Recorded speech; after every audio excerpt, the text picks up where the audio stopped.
Corona जब से शुरू हुआ 7वें हफ्ते में, पिछले हफ्ते में 7वें हफ्ते में 850 केस आए थे। एक बार तो हम घबरा गए थे। मैंने आप लोगों के सबके सामने आके कहा था कि बहुत तेज़ी से फैल रहा है। 850 नए केस आए थे 7वें हफ्ते में, और पिछले हफ्ते 8वें हफ्ते में 622 केस आए हैं, थोड़े कम हुए। दुनिया भर में देखा गया कि एक बार कोरोना बढ़ना चालू करता है तो इतनी तेज़ी से बढ़ता है कि हफ्ता दर हफ्ता फिर वो डबल, चौगुना, 8 गुना, 16 गुना बढ़ता जाता है। फिर वो डबल पे डबल होता जाता है। लोग कहते हैं 4 दिन में डबल हुआ, 8 दिन में डबल हुआ, लेकिन 7वें हफ्ते में, पिछले हफ्ते में 850 केस आए थे और पिछले हफ्ते 622 नए केस आए थे। 7वें हफ्ते में 21 लोगों की मौत हुई थी, पिछले हफ्ते में 9 लोगों की मौत हुई थी। हमारा मकसद है एक भी व्यक्ति की मौत नहीं होनी चाहिए। थोड़ी कम हुई थी, पिछले हफ्ते 21 लोगों की मौत, पिछले हफ्ते 9 लोगों की मौत हुई थी। पिछले हफ्ते 7वें हफ्ते में 260 लोग ठीक होके गए थे। अस्पतालों से 260 लोग ठीक होके अपने घर गए थे। 8वें हफ्ते में, यानी कि पिछले हफ्ते 580 लोग ठीक होके अपने घर गए थे। तो एक तरह से दुगने से भी ज़्यादा लोग ठीक होके अपने घर पिछले हफ्ते गए थे। तो अगर हम ये देखें कि जितने लोग नए आए थे बीमार होके और जितने लोग ठीक होके गए, अगर नेट देखें तो एक तरह से 566 लोग पिछले हफ्ते हमारे अस्पतालों में नेट आए थे और पिछले हफ्ते केवल 34 लोग आए थे नेट। तो एक तरह से पिछला हफ्ता अच्छा रहा। हम सब लोगों ने, आप सब लोगों ने बड़ी कठिनाई के साथ ये जो लॉकडाउन है इसका पालन आप लोग कर रहे हैं, और अगर हम इसी तरह से पालन करते रहें तो मुझे उम्मीद है इस महामारी से हम लोग निजात पा सकते हैं। पिछले हफ्ते रविवार को जब मैं आपके सामने आया था, मैंने कहा था कि अभी हम लोगों ने तय किया है कि लॉकडाउन एज इट इज़ जारी रहेगा, कोई रियायत नहीं दी जाएगी, और 27 तारीख को हम लोग इस पे दोबारा निर्णय लेंगे कि लॉकडाउन को जारी, इसमें कुछ रियायत देनी है कि नहीं देनी है। तो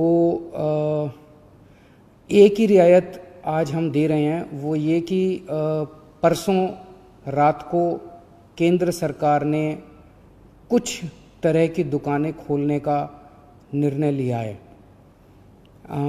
उस केंद्र सरकार के आदेश को हम दिल्ली में भी लागू कर रहे हैं। ये आदेश क्या है ये मैं आपकी जानकारी के लिए बता दूं। जो एसेंशियल सर्विसेज की दुकानें थी, दवाई की दुकान, किराने की दुकान, खाने पीने की दुकान, सब्जियों की, फ्रूट्स की दुकान, दूध की सर्विसेज, वो जो एसेंशियल सर्विसेज हैं वो तो जारी रहेंगी, उसको कोई छेड़ नहीं रहा, वो एज इट इज़ जारी रहेंगी, वो खुली रहेंगी, वो सप्लाई होती रहेंगी। इसके अलावा कोई मार्केट नहीं खोले जाएंगे, कोई डीडीए मार्केट नहीं खुलेगा, कोई ये मार्केट वो मार्केट, कोई मार्केट नहीं खुलेंगे, कोई शॉपिंग मॉल नहीं खुलेंगे, कोई मार्केट कॉम्प्लेक्स नहीं खुलेंगे।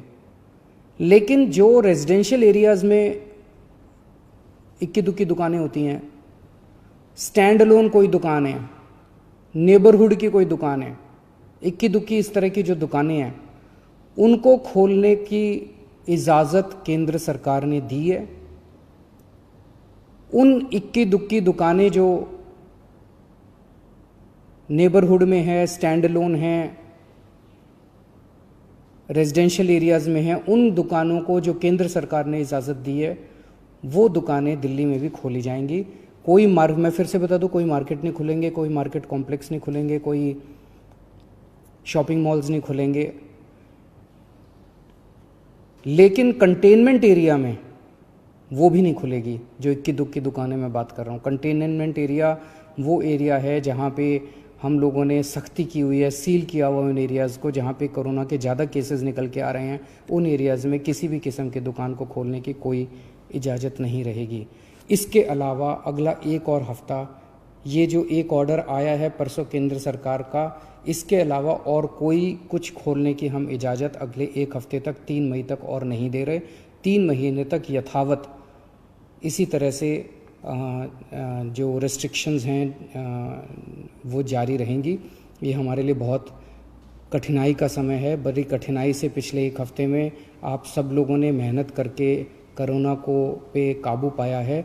हमें इसे जारी रखना है, किसी भी तरह से इसको अब आगे और बढ़ने नहीं देना। 3 मई तक पूरे देश में प्रधानमंत्री जी ने लॉकडाउन का ऐलान किया है। 3 मई के बाद केंद्र सरकार इस पे क्या निर्णय लेती है, उस पे निर्भर करेगा कि हम दिल्ली के अंदर आगे इसको कैसे ले जाते हैं। केंद्र सरकार के निर्णय के बाद हम लोग आगे के अपनी दिशा तय करेंगे। एक अच्छी खबर है, कल मैंने बताया था आप लोगों को प्लाज्मा से अच्छे नतीजे आ रहे हैं। प्लाज्मा के जो अभी तक ट्रायल्स किए गए उसके अच्छे नतीजे आ रहे हैं। एक एक मरीज़ के ऊपर मैं खुद नज़र रख रहा हूँ। कल एक मरीज़ थे LNJP में जो कि काफ़ी उनकी नाजुक हालत थी और डॉक्टरों के हिसाब से वो सिंक करते जा रहे थे। उनको प्लाज्मा दिया गया और उनकी तबीयत में काफ़ी अच्छा सुधार हुआ है। आज सुबह तक काफ़ी सुधार हुआ है उनकी तबीयत में। मैं डिटेल्स में नहीं जाऊंगा, डिटेल्स में जाना सही नहीं है, लेकिन उसको देख के हमारा उत्साह बढ़ा है इस प्लाज्मा थेरेपी को लेके कि इतने सीरियस मरीज भी ठीक हो सकते हैं इनसे। मैं उम्मीद करता हूं कि वो पूरी तरह से स्वस्थ होकर अपने घर जाएंगे। अभी तो ICU में ही हैं और मैं एक एक हमारी कोशिश है कि कोई भी मरीज़ प्लाज्मा का उसकी मौत नहीं होनी चाहिए। किसी की भी मौत होती है तो बहुत दुख होता है। हमारे डॉक्टर्स, सभी अस्पतालों के डॉक्टर्स, नर्सेज पूरी कोशिश करते हैं उन लोगों को बचाने की, एक जान बचाने की पूरी कोशिश करते हैं। हमारी कोशिश है कि किसी भी व्यक्ति की मौत नहीं होनी चाहिए। एक व्यक्ति से मैं पर्सनली उसकी खबर रख रहा हूँ, एक मरीज़ की खबर रख रहा हूँ। जो मरीज़ ठीक होके जा रहे हैं उन मरीजों को हम कह रहे हैं कि प्लाज्मा डोनेट करो।